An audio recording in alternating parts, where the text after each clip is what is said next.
নরেন্দ্র মোদীকে প্রধানমন্ত্রী পদপ্রার্থী করায় কার্যত শিলমোহর বিজেপি নেতৃত্বের। গুজরাতের মুখ্যমন্ত্রী দায়িত্ব পেলেন প্রচার কমিটির চেয়ারম্যানের। লালকৃষ্ণ আদবানির অনুপস্থিতিতে ঘোষণা কর্মসমিতির বৈঠকে। আজ গোয়ায় সাংবাদিক বৈঠকে দলের এই সিদ্ধান্ত আনুষ্ঠানিকভাবে জানান বিজেপি সভাপতি রাজনাথ সিংহ। তাঁর দাবি, 2014 সালে কেন্দ্রে সরকার গড়বে বিজেপি। দলের অনেক আশা মোদীর ওপর। মন্তব্য রাজনাথের এই ঘোষণার পরপরই দেশের বিভিন্ন প্রান্তে উচ্ছ্বাসে বাঁটেন মোদী অনুগামীরা। আশীর্বাদ চেয়ে তিনি আদবানিকে ফোন করেন বলে সোশ্যাল নেটওয়ার্কিং সাইটে জানিয়েছেন মোদী।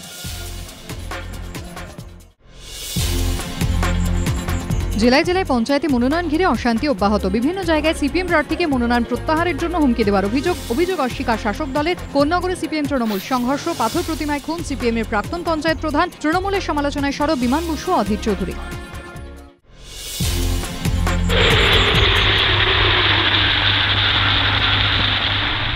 সংকট পুরোপুরি কাটেনি, কিন্তু আপাতত স্থিতিশীল মান্নাদের শারীরিক অবস্থা।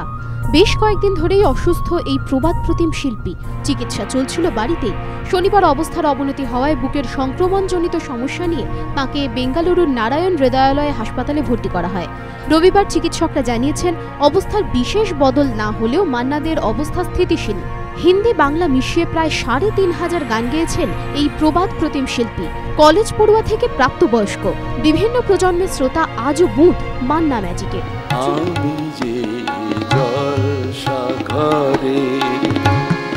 বেলোয়ারি ঝাড়া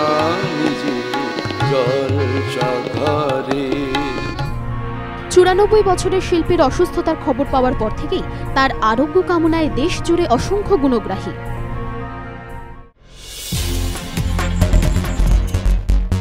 সোমবার সকালে দিল্লিতে গুরুত্বপূর্ণ ওয়ার্কিং কমিটির বৈঠকে বসছেন বিসিসিআই কর্তারা।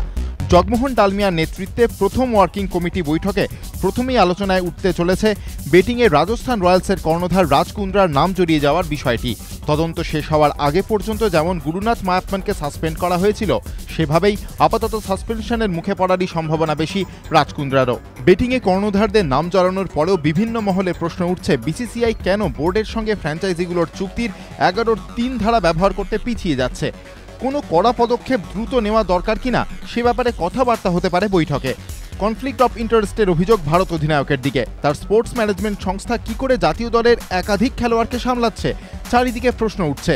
চ্যাম্পিয়ন্স ট্রফি শেষ হলে ধোনির কাছে জবাবদিহি চাওয়া হবে কিনা ঠিক হতে পারে সভায়।